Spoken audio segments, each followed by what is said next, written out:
It's a big toe, not a great toe. Oh yeah, it is. So I'm gonna not change my trade at all because Darius Garland is in my trade that I've sussed out for the Kings. I'm here for it. Okay. Here's what we're gonna do. I'm doing a trade with the Cavs. And this is largely because I hit my guy who does a Cavs podcast, but like is the Cavs podcast. He is the guy for Cavs. Mm-hmm. And I hit him up and I'm like, hey, is there any chance that they move on from Garland? And he was like, no, I don't think so because they want Donovan Mitchell to have to do less, not more, and blah, blah, blah.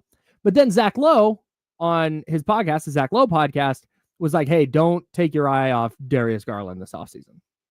Like, just something to watch. And he even mentioned if I'm the Kings, I maybe call the Cavs about Darius Garland right now and just slow play it. Just like, hey, just gauging interest and see if you can go get Darius Garland. So I said, you know what, Zach Lowe? Bet. I'll try. So I've got Darius Garland and Jarrett Allen going to the Kings. Now you're just getting selfish. Go ahead. But I'm sending back Domantas Sabonis and Devin Carter. And I'm going to send a the Kings top 10 protected 2027 first round pick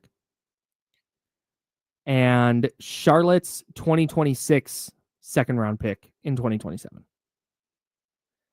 Okay, so Sabonis and Devin Carter. Sabonis, Carter, a top 10 protected first, and Charlotte second next year. Okay, so you might have to throw in another first. Yeah, I'm gonna guess that, like, if you were to go to them and they want to start over, or at least they want draft capital. Mm-hmm.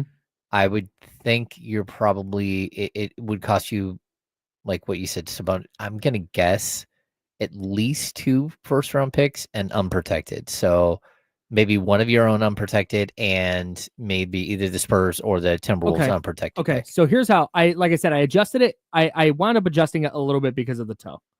Let's remove the toe injury from this for a second. Okay, so if the toe injury, I'll factor in the toe injury, because, I would say. Again, this is 4 to 5 months, which means he's not expected to return. If it's 4 months from today, that's October 9th. Like, we're talking start of the year. Yeah. And then he's got to ramp up and he's got to get.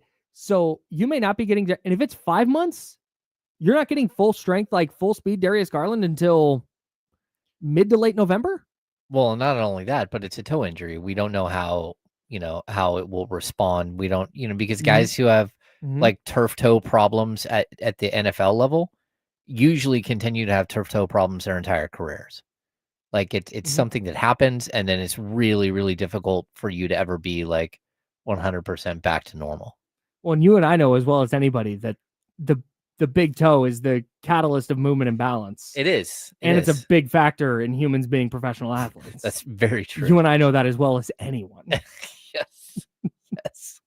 So no, so here was the original trade I had penned out, because again, this is going to sound like a lot, but again, the Cavs won 64 games and you were taking 2 of their very good players. 2 of their starters. 2 of their starters. Yeah.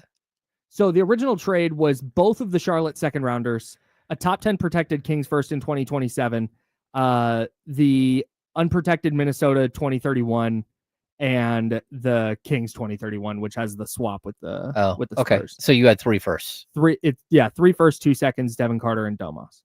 Okay. For Darius Garland. I mean, I think it's very possible the Cavs, like, they turn that down. Yeah, they might. Yeah. Yeah, I mean, if they're looking for draft capital, that's one thing. But for me, like, I don't hate that trade. Like, that's something where you consider, because Jarrett Allen is one of the most, like, underappreciated players in the NBA. Like, statistically speaking, like, he does so much that just changes things. And he's also more of a, well, first of all, he's a way better defensive player, but he's a true rim protector. And Garland is a top tier scorer. Like, I think, and that also would leave you with the DeMar DeRozan contract to work with to go get different players. It would leave you with Zach LaVine's contract to go get different players.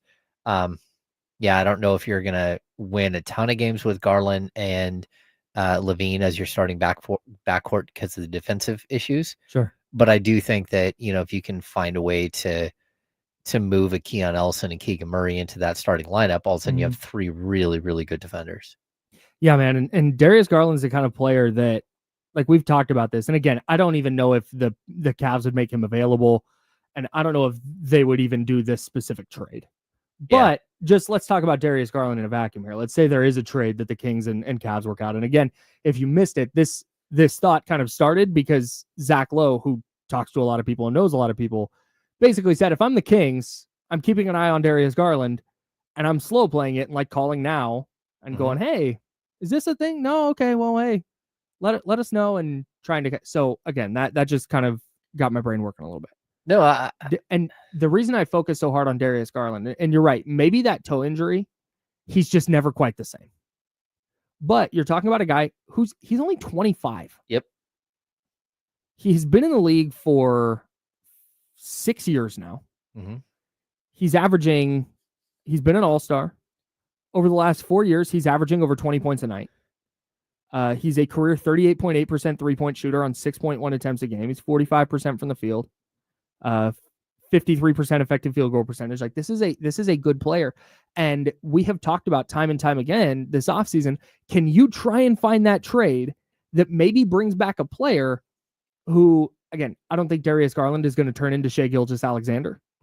But can you find that player that gets to your team, gets a little bit of a different role, gets a little bit of an elevated role, and just elevates to that perennial all-star, perennial all-NBA type of guy? I think Darius Garland has that level of talent, and he fits the point guard need. Yeah, I mean, he definitely fits the point guard need. He's a smaller player at 6'1". But yeah, I think he's a player that I would put on a long list of players that I would gamble on. Like, there are players that, again, different degrees of I've never been someone who loves to watch Trae Young play basketball. If the Kings go get Trae Young, though, I think it's not the end of the world. He is an elite scorer. He is an elite assist guy, and there's more room for growth. But I also think there are these other players out there that we should all be looking at, and Garland being one. I think Tyrese Maxey. I don't think Philly's going to move off of Tyrese Maxey. No. But if you were to go overpay for Tyrese Maxey, you never know. And so I would put Garland in that same sort of. He's not as good as Maxey, and he's not as good a two-way player as Maxey. I think he's more attainable. But Garland? Yeah. Yeah, I think so too. It really does depend on what they're looking to do next to Donovan Mitchell. Yeah, they're going to be really interesting. It'll be really interesting to see how Indiana operates, especially if they lose the finals. Because like the Cavs, I don't know that they're at a point where they're going, yeah, let's trade 2 starters. Yeah. And you're getting Domas back, which does take ideally some of the work off of Donovan Mitchell's plate. I think he's a really great pairing next to Evan Mobley. You could, if you're the Cavs and you're a believer in Domantas Sabonis, I think you could talk yourself into it where, man, hey, we're the team that this works the best. He's a damn near walking triple-double. He's certainly a walking double-double. And we think we can maximize his impact next to Evan Mobley, and with all these shooters that we have, it takes some of the work off of Donovan Mitchell. Yeah. So that's where I think this works for the Cavs. Now, I don't know that they want to make a change that dramatic. So that's where this is interesting. And that's why if you're Scott Perry, and we've talked about this before too, make the calls. Yeah. Make the call and see. And again, don't throw everything on the table right now. But just call it if I don't even know who the Cavs GM is right now. I almost said David Griffin. That's been 15 years since David Griffin. Yeah, he's not there. Whoever the Cavs GM is. Mike Gansey, obviously. Okay. Thanks, Joe. If you call him and he goes, absolutely not, Darius Garland is our point guard of the future, no chance, goodbye. Okay. But if he goes, we're watching the Giannis thing, we're watching the KD thing, let's wait and see how this works out. Like, that just opens that door for you. So I think, and if you're out on moving Domas, fine. I guess I look at Darius Garland as a player who fills the point guard need and does so as a caliber of player who I think could be a all NBA type of guy someday. And if you can get that player in here without gutting Keegan Murray and Keon Ellis and whatever else, I think you do it. Yeah, I don't hate it. Again, I've never been someone who is sitting here saying, "Hey, trade Domas, trade Domas." It's just not me at all. But I definitely could see a world in which either, where Jared Allen becomes available, to be honest with you. He just signed a 3-year extension, I think. So he makes 20 million this year, but then it goes to 28, 30, and 30, 32.5. But man, he is good. He just impacts the game in so many ways that people don't see. Yeah, one of the most, like, again, advanced statistics, like genius. He's one of those guys that just does so much on the court. He shoots 70% from the field. Like, he's led the league in field goal percentage. Yeah, I mean, again, I will continue. The only just to be clear, the only way I'm trading Sabonis here is if I'm getting if it's in this type of deal where I think you're adequately replacing him with Jared Allen. Yeah. And you're getting a star level point guard in the building.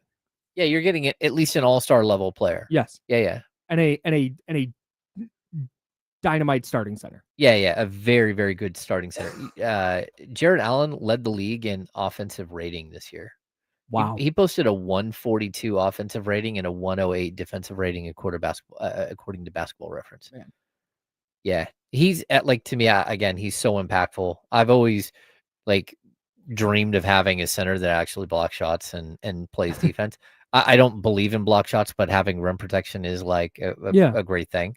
And the other thing, he's been in the league 8 years. He's 27 years old. He just turned 27 in April. Yeah. He's going to be 27 for all of next year. And he's locked up for long term. Yeah. Anyways, that's my Kings trade. I'm listening.